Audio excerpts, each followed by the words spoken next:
गीता सुगीता कर्तव्या किमन्यैः शास्त्रविस्तरैः या स्वयं पद्मनाभस्य मुखपद्माद् विनिसृता। गीतामृतदुहे भगवते देवकीनंदनाय सर्वेश्वरेश्वराय श्रीकृष्णाय नमः। पार्थसारथये भगवते देवकीनंदनाय नमः। प्रायः हम सभी लोग जानते हैं कि गीता उस ग्रंथ का नाम है जो ग्रंथ सहस्राब्दियों से भारतीय जनमन को, भारतीय ज्ञान मीमांसा को, भारतीय तत्व मीमांसा को, भारतीय दर्शन शास्त्र की पद्धति के साथ ही भारत में उद्भूत सभी धार्मिक आस्थाओं को, मान्यताओं को अपनी तरफ आकर्षित कर रहा है, सम्मोहित कर रहा है एवं आप्यायित कर रहा है।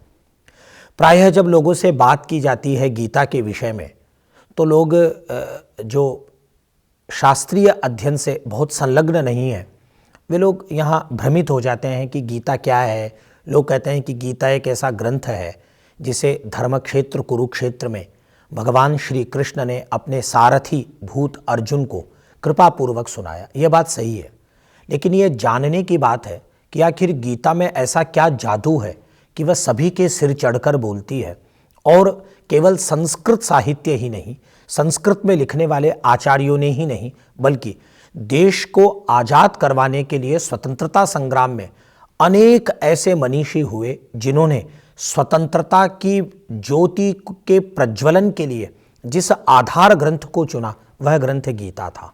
अर्थात गीता क्या उपदेश देती है, गीता क्या बताती है। और भारतीय स्वतंत्रता संग्राम के वे उन्नायक ही नहीं जिनके आकर्षण और जिनके प्रेरणा का केंद्र गीता बनी, बल्कि यदि भारत के बाहर अनेक यूरोपीय देशों की चर्चा की जाए तो ऐसे अनेक पाश्चात्य अंग्रेज विद्वान हुए हैं जिन्होंने विगत 250-300 वर्षों में अर्थात 2.5-3 शताब्दियों में गीता के अंग्रेजी में, फ्रेंच में और जर्मन भाषाओं में अनुवाद किए और उन अनुवादों के ऊपर बैठ करके गीता का ज्ञान जब भारत के बाहर यूरोप में पहुंचा तो एक तरीके से भारतीय ज्ञान मीमांसा की धूम सी मच गई। इसके पीछे जिस ग्रंथ का नाम लिया जाता है वह ग्रंथ है गीता। पहले हम गीता शब्द पर चर्चा करते हैं। ये गीता होती क्या है? हम एक शब्द आम बोलचाल में बोलते हैं गीत। गीत मतलब जिसे गाया जाता हो उसे गीत कहा जाता है, ठीक है। जिसका गान होता है उसे हम लोग गीत कहते हैं। तो फिर गीता कैसे? जो भगवान के द्वारा गाई गई, भगवान के द्वारा कही गई, जिसको भगवान श्री कृष्ण स्वयमेव अगीयत तद्ग्रंथः गीता, जिस ग्रंथ को स्वयं भगवान ने गाया। अब प्रश्न कि भगवान ने क्यों गाया, किसके लिए गाया, क्या आवश्यकता थी भगवान को गाने की। मैं आपको एक हमारे इतिहास के बहुत महत्वपूर्ण ग्रंथ की तरफ ले चलता हूँ। भारतीय वैदिक परंपरा में 2 ग्रंथ इतिहास के ग्रंथ माने जाते हैं, जिसमें पहला ग्रंथ है श्रीमद् वाल्मीकि विरचितम श्री रामायणम। दूसरा ग्रंथ है भगवान वेदव्यास के द्वारा विरचित महाभारत। हम सभी लोग जानते हैं कि महाभारत पूरे विश्व में सर्वाधिक विस्तृत वाङ्मय के रूप में स्वीकृत है, जिसमें 96,000 से अधिक और 1 लाख के आसपास श्लोक है। गीता महाभारत का एक हिस्सा है, अर्थात गीता वास्तव में महाभारत ही है और महाभारत से संग्रहित अर्थात महाभारत का जो एक पूरा एक मान लीजिए दधी है, मट्ठा है, छाछ है, उसमें से निकाला हुआ ऐसा नवनीत है जो गीता के रूप में प्रसिद्ध है। अब गीता के रचयिता कौन है? गीता के रचयिता हैं भगवान वेदव्यास। ये वेदव्यास कौन है? ये वेदव्यास हैं सत्यवती सूत, महर्षि पराशर के पुत्र, जिन्होंने महाभारत की रचना करी, 18 पुराणों की रचना करी और भारतीय दर्शन को वेदांत सूत्र दिए, जिन्हें हम बादरायण कृत ब्रह्म सूत्र के नाम से जानते हैं। मित्रों, ये जानने की बात है कि यह गीता कहाँ कही गई, किसके द्वारा कही गई, किसके लिए कही गई। हम लोग आम बोलचाल में समझते हैं कि भगवान श्री कृष्ण ने गीता अर्जुन को कही। क्यों कही? क्योंकि अर्जुन मोह से विपन्न हो गया था। उसकी ऐसी विपरीत अवस्था हो गई थी कि वह अपने कर्म क्षेत्र कुरुक्षेत्र को छोड़ करके वहाँ से सन्यासी बनने के लिए उतावला हो रहा था। और यह उतावलापन किसी सन्यासी अवस्था के कारण नहीं था, बल्कि यह उतावलापन था मोह और माया के कारण। उसे अपने संबंधी जो कि अधर्म के पक्ष में थे उनसे युद्ध करने, उनके विरुद्ध युद्ध करने के प्रति मोह उत्पन्न हुआ। भगवान ने क्या किया? भगवान ने उसका निराकरण किया। एक बात यहाँ भारतीय परंपरा में प्रायः प्रश्न करते हैं लोग कि क्या यह संभव है कि सूर्य भी हो और रात्रि भी हो? यह तो विरोधाभासी बात है। सूर्य और रात्रि, इनका संयोग कभी नहीं हो सकता। रात्रि है तो सूर्य नहीं है और सूर्य है तो रात्रि नहीं है। फिर यह कैसे संभव हो गया कि धर्म क्षेत्र के उस रण क्षेत्र में, उस महान सम्रांगण में, जहाँ स्वयं ज्ञानावतार स्वयं भगवान कृष्ण बैठे हों और उन्हीं के रथ पर बैठे रहने वाले अर्जुन को मोह उत्पन्न हो जाए, अज्ञान उत्पन्न हो जाए, तो फिर भगवान के उस रथ पर बैठने का क्या तात्पर्य हुआ?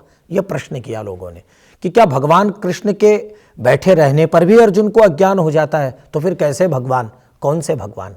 संतों ने, महात्माओं ने, संस्कृत शास्त्र के विद्वानों ने, टीकाकारों ने इस उत्तर को बहुत सुंदर समझाया। वे कहते हैं कि भगवान श्री कृष्ण ने अर्जुन के हृदय में स्वयं अज्ञान को उत्पन्न कर दिया, जिससे अर्जुन को निमित्त करके भगवान अपने ज्ञान को, अपने भक्ति को उतार सके। यही तो कारण है कि गीता का जब भाष्य कर रहे थे भगवान श्री रामानुजाचार्य, जिनका समय 1000 वर्ष पुराना है, तब श्री रामानुजाचार्य ने गीता भाष्य के प्रारंभ में ही इस बात को उठाते हुए बहुत सुंदरता से एक बात कही कि वे जो सर्वेश्वरेश्वर भगवान कृष्ण हैं, वे जो संसार की जन्म, स्थिति और प्रलय के कारण हैं। यह पूरा संसार का नियमन, इस पूरे संसार का नियमन, संहार और जनन जिनके हाथों में है, वे भगवान अपने भक्तों पर कृपा करने के लिए उन्होंने स्वात्मानम सारथिम, अपने आप को सारथी बनाया, अर्जुनम च रथिनम कृत्वा, और अर्जुन को उन्होंने रथी बना करके, जिस तरह से भगवान स्वयं अवतार लेकर के प्रकट हुए थे द्वापर में उस समय, उसी प्रकार से भगवान ने अपनी वाणी को, अपने शब्दों को अवतार देने के लिए गीता के रूप में, अपने ही शब्दों का अवतार के रूप में गीता को प्रकट किया। तात्पर्य है कि भगवद वाणी के अवतार के रूप में गीता शास्त्र प्रकट हुआ। तो यह जो गीता है, इसकी महिमा केवल इतनी ही नहीं है।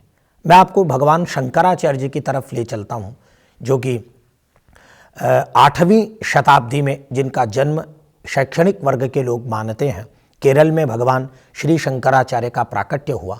और श्री शंकराचार्य ने चरपट पंजरिका स्तोत्र में कहा, कुछ गीता पढ़ो। इस गीता पढ़ने का लाभ क्या होगा? गीता पढ़ने का लाभ होगा, हमें सद्ज्ञान की प्राप्ति होगी। कई बार हमें ऐसा ज्ञान होता है जो वास्तव में मिथ्या ज्ञान होता है। जब कभी हमको रज्जू में सर्प दिखाई पड़ता है, न वहाँ रज्जू में जब सर्प का दर्शन होता है तो वास्तव में वहाँ सर्प होता नहीं है। यही आचार्य शंकर के यहाँ सिद्धांत है। जिस प्रकार से रज्जू में सर्प का मिथ्या आरोपण होता है, उसी प्रकार से इस झूठे संसार में, असत्य संसार में कभी कभी हम आरोपण कर लेते हैं और इसे सच्चा मान बैठते हैं। आचार्य शंकर कहते हैं, इस झूठे संसार से दूर जाकर के, इस दुखमय संसार से दूर जाकर के आनंद परमात्मा, आनंद ब्रह्म को प्राप्त करना है तो गीता पढ़ो। मित्रों, एक बात मैं आपको और निवेदन करना चाहता हूँ कि गीता भारतीय इतिहास का ही ग्रंथ नहीं है। भारतीय दर्शन की चर्चा गीता के बिना कभी भी पूरी नहीं हो सकती। भारतीय दर्शन में हम लोग कई बार नाम सुनते हैं, जगत गुरु शंकराचार्य, जगत गुरु रामानुजाचार्य, जगत गुरु निम्बार्काचार्य, जगत गुरु मध्वाचार्य, जगत गुरु वल्लभाचार्य, जगत गुरु श्री रामानंदाचार्य। ये जगत गुरु पदाभिषिक्त होते कैसे हैं? ये क्या कारण है कि इनकी एक दार्शनिक धारा चलती है, एक सिद्धांत चलता है? मित्रों, परंपरा यह है कि जब 3 ग्रंथों पर कोई व्यक्ति, कोई विद्वान आचार्य भाष्य लिखते हैं, तब वे संप्रदायाचार्य के रूप में प्रतिष्ठित होते हैं। वे 3 ग्रंथ क्या हैं? एक तो है उपनिषद, दूसरे हैं ब्रह्मसूत्र और तीसरी है श्रीमद्भगवद गीता। जब तक गीता के ऊपर व्यक्ति भाष्य नहीं करते हों, विचार नहीं करते हों, विचार नहीं लिखते हों, तब तक भारतीय परंपरा उन्हें संप्रदायाचार्य के रूप में कदापि स्वीकार नहीं करती। यही कारण है कि गीता पर विगत कई हजार वर्षों में अनेक आचार्यों ने अपने संप्रदाय, अपने सिद्धांत, अपने वैदिक विचारों के पक्ष में गीता के ऊपर अनेक भाष्य ग्रंथ लिखे हैं। आइए कुछ भाष्य ग्रंथों की चर्चा करते हैं। गीता पर उपलब्ध जितने टीकाएं हैं उनमें हमें प्राप्त श्री शंकराचार्य का गीता भाष्य सर्वाधिक पुराना है। श्री रामानुजाचार्य ने गीता के ऊपर भाष्य लिखा, श्री निम्बार्काचार्य ने गीता के ऊपर भाष्य लिखा, भगवान वल्लभाचार्य ने गीता के ऊपर भाष्य लिखा, द्वैत संप्रदाय के महान आचार्य श्री मध्वाचार्य ने गीता के ऊपर भाष्य लिखा। उसी प्रकार जगत गुरु श्री रामानंदाचार्य ने गीता के ऊपर गीता आनंद भाष्य नाम से भाष्य लिखा। श्री रामानुजाचार्य का जो भाष्य है, जिसे हम गीता भाष्य के रूप में जानते हैं, उस भाष्य के ऊपर उन्हीं के परंपरा के महान आचार्य, विद्वान आचार्य जो 12वीं शताब्दी में विराजमान थे धरती के ऊपर, उनका नाम है आचार्य वेदांत देशिक। भगवान वेदांत देशिक ने रामानुजाचार्य के गीता भाष्य के ऊपर तात्पर्य चंद्रिका नाम की एक टीका लिखी जो अत्यंत महत्वपूर्ण है। यह तो हुई भाष्यों की चर्चा। गीता दर्शन शास्त्र का ग्रंथ किस प्रकार से है, यह मैं आपको निवेदन कर चुका हूं। गीता इतिहास का भी ग्रंथ है। आज जब भारत के पुरातनतम इतिहास की चर्चा की जाती है तो गीता, रामायण और महाभारत की चर्चा की जाती है। उसी महाभारत के दौरान हम गीता की चर्चा करते हैं और उस गीता की चर्चा से ही वास्तव में हमें पुराने ज्ञान विज्ञान की प्राप्ति होती है। यह तो हुई इतिहास की बात, यह हुई दर्शन की बात। आधुनिक विद्वानों की जब हम चर्चा करते हैं तो आप देखिए, महाराज संत ज्ञानेश्वर ने, जो कि महाराष्ट्र के सिद्ध महात्मा थे, उन्होंने मराठी भाषा में कई हजार पद्यों के अंदर श्रीमद् भगवद गीता के ऊपर ज्ञानेश्वरी की रचना करी। उसी प्रकार महाराष्ट्र के ही बहुत जाज्वल्यमान राजनयिक विद्वान लोकमान्य बाल गंगाधर तिलक ने कारागार में रहते हुए गीता रहस्य के रूप में हजारों पृष्ठ गीता के ऊपर लिखे। महात्मा गांधी ने तो अद्भुत बात गीता के लिए कही। और मित्रों, एक ध्यान देने की बात, बाकी जितने आचार्यों ने, संतों ने गीता के ऊपर लिखा, उन्होंने गीता के भाष्यों को जिस प्रकार का नाम दिया, महात्मा गांधी ने गीता के ऊपर वैसा नाम नहीं दिया। गांधी ने गीता के लिए जो नाम दिया उसे सुनकर के आप लोग रोमांचित होने लगेंगे। गांधी ने कहा कि गीता मेरे लिए कुरान और बाइबिल नहीं है, अब वह मेरे लिए माता हो गई है। इसलिए गांधी ने जब गीता के ऊपर लिखा तो महात्मा गांधी के द्वारा लिखी हुई उस पुस्तक का नाम है गीता माता। उन्होंने मातृ रूप में गीता को स्वीकार किया। स्वामी विवेकानंद ने, स्वामी दयानंद सरस्वती ने, पंडित जवाहरलाल नेहरू ने, भारत रत्न डॉक्टर पांडुरंग वामन काणे ने, दर्शन शास्त्र के महान विद्वान जिन्होंने 1921 में हिस्ट्री ऑफ इंडियन फिलॉसफी लिखी जो कैम्ब्रिज यूनिवर्सिटी से छपी, उन्होंने गीता के ऊपर इतना महत्वपूर्ण लिखा जिसे पढ़ा जाना चाहिए। भारत के प्रथम उपराष्ट्रपति और द्वितीय राष्ट्रपति सर्वेपल्ली डॉक्टर राधाकृष्णन ने गीता के ऊपर इतना महत्वपूर्ण लिखा। या आखिर अब जब बात कर रहे हैं कि इतने लोगों ने लिखा, इतने लोगों ने लिखा, आखिर गीता में ऐसा है क्या? क्या बताना चाहती है गीता? गीता हमें शोक मोह से दूर करती है। छोटी परेशानी हो या बड़ी परेशानी हो, गीता उसको सरलता से दूर कर देती है। उदाहरण के लिए मैं आपको एक दो बात आपको निवेदन करता हूं। अर्जुन ने पूछा श्री कृष्ण से कि यह संसार कैसा है, जिस संसार में हम रहते हैं, जो संसार हमारे इर्द गिर्द है, चारों ओर है। अर्जुन ने पूछा कि इस संसार में कुछ खासियत भी है या नहीं। देखिए कृष्ण कितना जल्दी समझाते हैं और कितनी महत्वपूर्ण बात बताते हैं। कृष्ण कहते हैं, है ना अर्जुन, इस संसार में दो बड़ी बातें हैं। अर्जुन ने पूछा क्या है? भगवान कहते हैं, अनित्यम असुखम लोकम इमं प्राप्य भजस्वमाम। हे अर्जुन, यह संसार अनित्य है। अनित्य शब्द का अर्थ समझने के लिए हमें नित्य शब्द का अर्थ समझना पड़ेगा।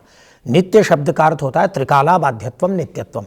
तीनों काल में जिस चीज का, जिस पदार्थ का बाध नहीं होता, जो नष्ट नहीं होता, वह नित्य है। अर्थात ऐसा पदार्थ जो भूतकाल में भी था, जो वर्तमान काल में भी है और जो भविष्य काल में भी होगा, वह नित्य है। श्री कृष्ण कहते हैं, हे अर्जुन, यह संसार नित्य नहीं है, यह संसार अनित्य है, इसमें स्थायित्व नहीं है। स्थायित्व कैसे नहीं है? देखिए, एक ही शरीर में हमारे कितने परिवर्तन हो गए। कौमारम यौवनम जरा। श्री कृष्ण कहते हैं, देहिनोस्मिन यथा देहे कौमारम यौवनम जरा। एक ही शरीर में हम शिशु अवस्था को होते हैं, उसी अवस्था से हम कुमारावस्था को प्राप्त होते हैं, उसी से हम पौगंडावस्था को प्राप्त होते हैं, उसी से किशोरावस्था को प्राप्त होते हैं, उसी शरीर से युवावस्था को प्राप्त हो जाते हैं, उसी शरीर से वृद्धावस्था को प्राप्त हो जाते हैं और वही शरीर अंततः काल उसको पकड़ लेता है, क्योंकि काल और काम ये हम सभी के पीछे पड़े हैं। कृष्ण समझाते हैं, हे अर्जुन, यह संसार अनित्य है। चलिए, अनित्य है, और भी कुछ है? भगवान अर्जुन को समझाते हैं, है ना, क्या है? असुखम। यहाँ नए तत्पुरुष समास है। संस्कृत के जो विद्वान हैं वे जानते हैं नए तत्पुरुष कई अर्थों में होता है। किसी शब्द के पहले नए तत्पुरुष का आकार आ जाने के कई अर्थ होते हैं। उसमें एक अर्थ होता है रहित। जैसे मैं कहूँ यह ब्राह्मण है, अयम ब्राह्मण है, तो कोई भी समझेगा कि यह जातिगत ब्राह्मण है। लेकिन जब मैं कहूँगा अयम अब्राह्मण है, तो समझ में आएगा कि यह ब्राह्मण नहीं है। उसी प्रकार से श्री कृष्ण असुखम लगा रहे हैं, अनित्यम असुखम। इस नास्ति सुखम यस्मिन जगति तत् असुखम। जिस जगत में सुख नहीं है अर्जुन, यह वह संसार है। लोगों ने प्रश्न किया, लेकिन संसार में सुख तो होता है। कभी कोई बहुत भूखा हो और उसे खाने को मिष्टान्न मिले, उसके मनोनुकूल भोजन मिले, तो उसे प्रसन्नता होती है। जब प्रिय की प्राप्ति होती है, अप्रिय का वियोग होता है, तो सुख होता है। लेकिन व्याख्यानदाताओं ने समझाया, आचार्यों ने समझाया कि नहीं, भगवान यह नहीं कह रहे हैं असुखम। असुखम शब्द का तात्पर्य है अत्यल्पत्वात्। संसार में सुख बहुत थोड़े हैं, अत्यल्प हैं, अल्प काल के लिए हैं। दुख का पैमाना, दुख की सीमा, दुख का प्रभाव बहुत बड़ा है, लेकिन सुख बहुत थोड़ा प्राप्त होता है। तो फिर क्या किया जाए? अर्जुन ने पूछा कि भगवान हम करें क्या? तो श्री कृष्ण ने उसे वे बातें गीता में समझाई जो आज भी यथावत न केवल प्रासंगिक है बल्कि व्यावहारिक भी है। श्री कृष्ण कहते हैं, सर्वधर्मान परित्यज्य माम एकम शरणम व्रज अहम त्वा सर्वपापेभ्यो मोक्षयिष्यामि मा शुच। श्री कृष्ण कहते हैं, सभी धर्मों का त्याग करके, त्यागना तात्पर्य धर्म शब्द का अर्थ यहाँ कर्तव्य है, अर्थात ड्यूटी। भगवान कर्तव्य से च्युत नहीं करते हैं किसी भी व्यक्ति को। भगवान कर्तव्य से किसी भी जीव को विमुख होने को नहीं कह रहे हैं। भगवान कह रहे हैं कि तत्त कर्मों में जहां जहां तेरा मन फंसा हुआ है अर्जुन, जहां जहां जिन कर्मों के संपादन से तुझमें कर्तृत्वाभिमान प्रकट होने वाला है, मैं करता हूं, इस प्रकार का अज्ञान तुझे प्रकट होने वाला है, जिसे भगवान कह रहे हैं अहंकार विमूढ़ात्मा कर्ताहमिति मन्यते। अहंकार से ग्रस्त कोई मूर्ख व्यक्ति ही अपने आप को कर्ता मानता है। श्री कृष्ण कहते हैं कि तू जब कर्तृत्व अभिमान से दूर हो जाएगा और फलाकांक्षा से रहित हो जाएगा। व्यक्ति दो चीजों से दुखी है, कर्तृत्व अभिमान से, मैं करता हूं, मैंने किया, मैंने किया, मैंने किया। हम लोग यही प्रवचन करते रहते हैं, यही कहते रहते हैं। दूसरा, मैंने इतना किया, मुझे इसका फल प्राप्त नहीं हुआ। इन दो चीजों से जो व्यक्ति परेशान है, उनका त्याग करके हे अर्जुन माम एकम शरणम व्रज, तू मेरे पास आ जा। तो मैं क्या करूंगा? मोक्षयिष्यामि मा शुचः, मैं तुझे मुक्त कर दूंगा, मैं तुझे मुक्ति प्रदान कर दूंगा। अहम तुभ्यम मुक्तिम प्रदास्यामि, भगवान कह रहे हैं मैं तुझे मोक्ष प्रदान कर दूंगा। यह गीता का सार है। गीता भारतीय विद्वानों के द्वारा ही नहीं, William Jones, Sir Monier Williams, Richard बर्गट इत्यादि अनेक विद्वानों ने गीता के ऊपर लिखा। गीता के इतने महत्वपूर्ण अनुवाद हुए हैं कि गीता के माध्यम से भारतीय परंपरा, भारतीय दर्शन शास्त्र भारत की चौखट को लांघ करके पूरे विश्व में छा गई है। और जहाँ तक मेरे पास पुष्ट सूचना है, उसके अनुसार गीता विश्व का इकलौता ऐसा धर्म ग्रंथ है जिस पर सर्वाधिक शोध कार्य पूरे विश्व के विभिन्न विश्वविद्यालयों में संपन्न हुए हैं। एक प्रकार से कहा जा सकता है कि गीता भारत की अमूल्य ज्ञान गंगा की वाहक है। गीता उन सारे तत्वों को, उन सारे ज्ञानों को केंद्रीभूत करके अपने भीतर समा लेती है, जिनकी चर्चा और जिन पर विचार विनिमय देखते ही बनता है। मित्रों, यह भी जानने की बात है कि गीता में 18 अध्याय हैं। कई विद्वानों का मानना है कि ये जो गीता के 18 अध्याय हैं, वास्तव में ये महाभारत के 18 पर्वों के प्रतिबिंब हैं। महाभारत 18 पर्वों में बटा हुआ है और एक एक पर्व में जो उपदेश हैं, वे उपदेश एक एक अध्याय के माध्यम से प्रकट होते हैं। दूसरा, लोग यह भी विद्वानों का कथन है कि गीता महाभारत के 18 दिनों की प्रतीक है। महाभारत का युद्ध 18 दिन चला और गीता में 18 अध्याय हैं। जिसमें श्री कृष्ण यह समझाते हैं कि हे पार्थ, इस संसार में युद्ध का, अधर्म का, हिंसा का वास्तव में कोई स्थान नहीं है। और जब हिंसा के माध्यम से संस्थापना होती है तो वह संस्थापना वास्तव में बहुत दुख देती है। आप देखिए, भगवान के जन्म के प्रयोजन और भगवान के जन्म के काल को बताने के लिए गीता में दो महत्वपूर्ण श्लोक हैं जो स्वयं भगवान श्री कृष्ण ने कहे। अर्जुन ने जब भगवान से पूछा कि हे भगवान, आपके जन्म का काल बताइए, आप कब जन्म लेते हैं, आपके जन्म लेने का समय क्या है, तिथि क्या है, वार क्या है, नक्षत्र क्या है, तो श्री कृष्ण स्वयं अपने जन्म का काल बताते हुए कहते हैं, यदा यदा हि धर्मस्य ग्लानिर्भवति भारत अभ्युत्थानम अधर्मस्य तदात्मानं सृजाम्यहम्। भगवान को कोई बनाता नहीं है। चतुर्थ पाद में श्लोक में भगवान कह रहे हैं तदा आत्मानं सृजामि अहम। हे अर्जुन, तब मैं खुद अपने आप को बना लेता हूं। मैं किसी के द्वारा सृजित नहीं हूं, मेरा कोई सर्जन नहीं करता है, मैं स्वयं अपने आप को वैसा बना लेता हूं जैसा मुझे आना होता है। कब आना होता है? यदा यदा ही धर्मस्य, जब जब मानव धर्म का, वर्णाश्रम धर्म का लोप होने लगता है। अभ्युत्थानम अधर्मस्य, जब अधर्म का अभ्युत्थान होने लगता है, धर्म की ग्लानि होने लगती है, तब श्री कृष्ण कहते हैं मैं स्वयं प्रकट होने लगता हूं। तो पूछा फिर आप करते क्या है प्रकट होकर के? भवतः जन्मनः प्रयोजनम किम। अर्जुन ने प्रश्न किया, आपके जन्म का प्रयोजन क्या है? आप अवतार लेते हैं तो करते क्या हैं? देखिए, भगवान ने 3 काम बताए अपने जन्म के प्रयोजन के, और ये बहुत महत्वपूर्ण है। भगवान कहते हैं मैं 3 काम करने के लिए अवतार ग्रहण करता हूँ। कथम वित्तानि त्रीणि कार्याणि कानि, वे 3 कार्य क्या हैं? परित्राणाय साधूनां, साधु जनानां परित्राणार्थम भगवान अवतरति। साधु पांडवादीनां, धर्मराज युधिष्ठिरादीनां रक्षणार्थम भगवान स्वयमेव अवतरति। पांडवों के रक्षण के लिए भगवान स्वयं अवतरित होते हैं। ये भगवान का पहला कार्य है, मुख्य कार्य है, साधु जनों का परित्राण करना। परित्राणम नाम रक्षणम, साधु जनों का परित्राण करते हैं भगवान। और इस परित्राण के लिए क्या करते हैं? स्वयं भगवान बता रहे हैं, विनाशाय च दुष्कृताम, दुष्कृताम दुष्टानाम, अधर्म पथगामिनाम, वेद विरुद्ध आचार कर्तृवताम, दुर्योधनादीनाम। भगवान कह रहे हैं विनाशाय, तेषाम दुर्योधनादीनाम कौरवादीनाम विनाशाय। वे जो वेद विरुद्ध मार्ग पर चलते हैं, वे जो श्रुति विरुद्ध मार्ग पर चलते हैं, वे जो मानवता के मार्ग को छोड़ देते हैं, वे जो भाई से द्वेष करते हैं, वे जो परिवार से द्वेष करते हैं, वे जो द्रौपदी के रूप में संसार की समस्त स्त्री जाति का अपमान करते हैं, भगवान कह रहे हैं मैं उनका क्या करता हूं? विनाशाय च दुष्कृताम। हे अर्जुन, मैं उनके विनाश के लिए प्रकट होता हूं। प्रश्न किया लोगों ने कि भगवान यही काम करने आते हैं क्या? एक का पक्ष करने आते हैं, एक का विपक्ष करने आते हैं क्या? भगवान भी पक्षपात करते हैं? जबकि शास्त्र कहता है निरपेक्षत्वात् तत्श्रुते है। भगवान किसी का पक्ष विपक्ष नहीं करते, वे तो निरपेक्ष हैं। भगवान कहते हैं नहीं।